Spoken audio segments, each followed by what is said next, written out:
Esse vídeo é a aula número 1 da série Java do Zero ao Júnior e a gente vai aprender sobre o ponto de entrada do código e sobre sysout.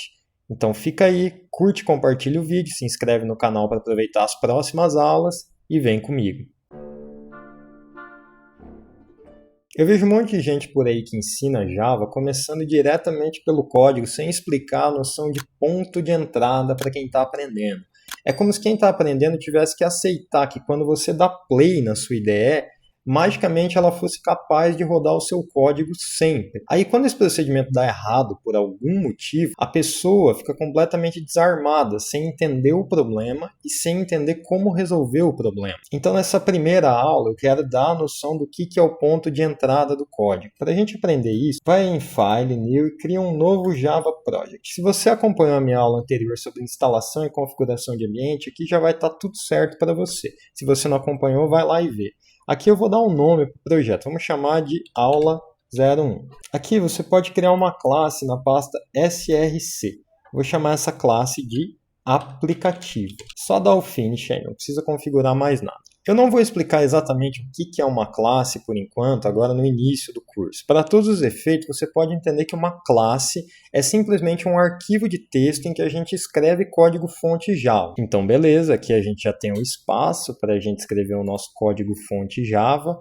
E aqui eu quero que você dê um espaço, pule umas linhas aí e aperte para abrir uma chave, em seguida aperte Enter.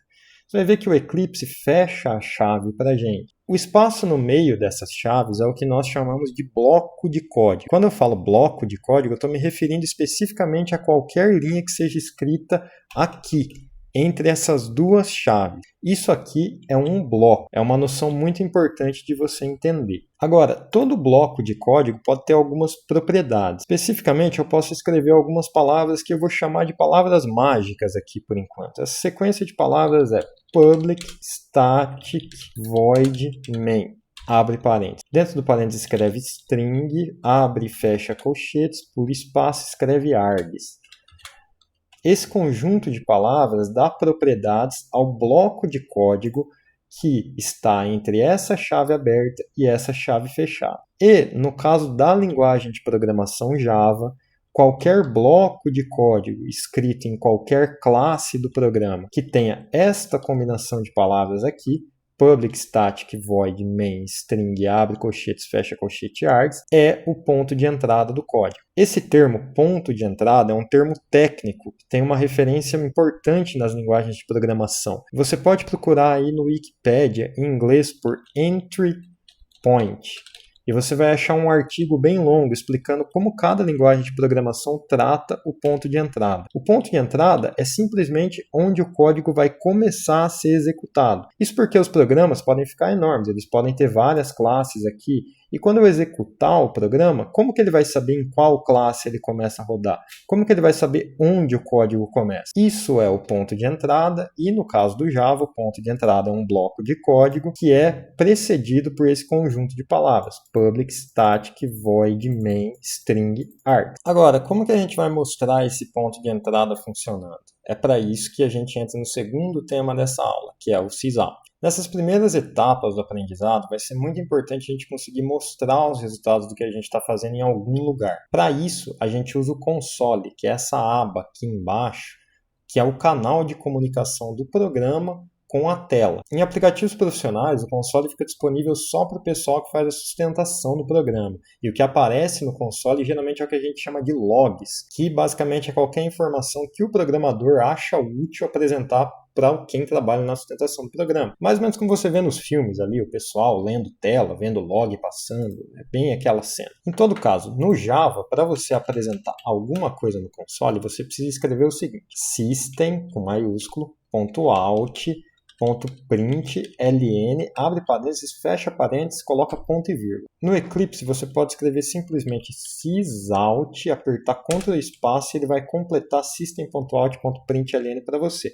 É por isso que quando eu estou falando dessa funcionalidade, geralmente eu falo sysout. Para eu apresentar alguma mensagem no console, eu tenho que vir aqui dentro do parênteses do sysout, escrever aspas e digitar aqui a mensagem que eu quero apresentar. No caso, eu vou escrever aqui assim: esse é o ponto de entrada do código. Assim, se quando eu rodar o programa de fato ele vier para cá, aqui for o ponto de entrada do código, ele deve apresentar essa mensagem. Vamos executar o programa aí para ver se deu certo. Eu vou vir aqui em cima, nesse botãozinho aqui de play, vou apertar ele, você pode ver que apareceu aqui no console. Esse é o ponto de entrada do código. Quando eu dei play, ele compilou as classes, executou elas e rodou o código que estava dentro desse bloco, tanto que deu esse print. Então, de fato, essa especificação aqui nos deu o ponto de entrada do código Java.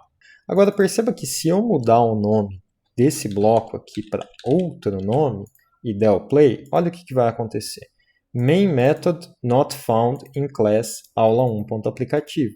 Please define the main method as public static void main. Portanto, ponto de entrada do código Java tem que ser um bloco chamado main. Então agora que vai vir uma dúvida legítima que você pode ter. E se eu tiver outra classe aqui no meu programa que também vai ter um bloco declarado com essas palavras? Como que a execução do programa vai saber qual de fato é o ponto de entrada do programa? Vamos fazer isso para testar?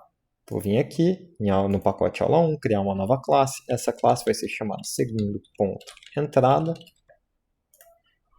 E aqui eu vou escrever public static void main string abre e fecha args, abre chaves system.out.println e aqui eu vou escrever segundo ponto de entrada.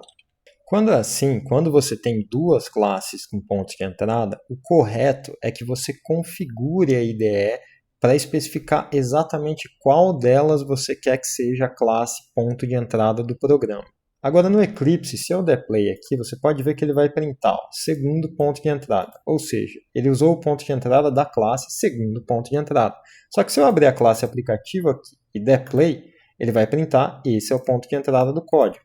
Ou vou melhor colocar assim, esse é o primeiro ponto de entrada do código. Rodar de novo, esse é o primeiro ponto de entrada do código. Isso porque numa aplicação simples como essa, o Eclipse consegue trabalhar de maneira eficiente e subentender que a classe que está aberta na tela e que tem um ponto de entrada é de fato o ponto de entrada que você quer. Só que assim, para entender isso de maneira mais aprofundada, você pode ver exatamente como que o Eclipse configurou isso por baixo dos panos. Você clica aqui com o botão direito no pacote do seu projeto, vem em Run As, Run Configurations, e aqui Java Application são as configurações de execução do programa Java. Você pode ver que tem duas. Uma aplicativo, em que a main class é declarada como aula1.aplicativo, e uma segundo ponto de entrada, em que a main class é definida como aula1, segundo ponto de entrada.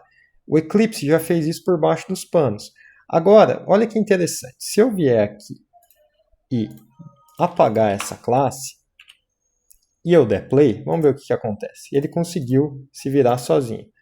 Só que, se eu vier aqui e rodar essa configuração agora, que usava o segundo ponto de entrada como o ponto de entrada do código, você vai ver que ele vai dar um erro. Could not find or load segundo ponto de entrada, porque a classe não existe mais. Então, essa configuração aqui é que define quem é o ponto de entrada do código, dado que a classe tenha um bloco de código definido como public static void main. Isso é importante, porque deixa eu apagar essa configuração aqui e dar um último exemplo para vocês. Suponha que eu tivesse uma terceira classe, que aqui fosse terceiro ponto entrada. Só que aqui eu definisse um bloco de código assim, public static void outro nome string abre e fecha args. E aqui eu desse system.out.println terceiro ponto de entrada. Aí, vamos supor que eu desse play aqui com essa classe aberta, terceiro ponto de entrada. O que ia acontecer? Primeiro ponto de entrada, ou seja, ele não interpretou isso aqui como um ponto de entrada do código.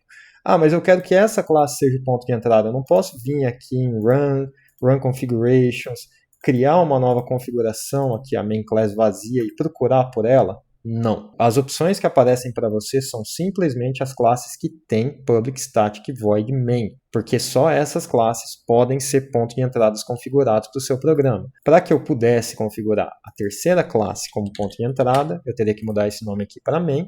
Aí sim, eu viria aqui em Run Configurations, aí nessa nova configuração que está vazia eu poderia dar search, agora sim, apareceu o terceiro ponto de entrada aqui, eu configuro, dou Run, terceiro ponto de entrada. Então agora sim, com o que você aprendeu aqui, você sabe como configurar o ponto de entrada de um programa Java que você criar e como configurar esse ponto de entrada, além de ter aprendido como logar informações no console.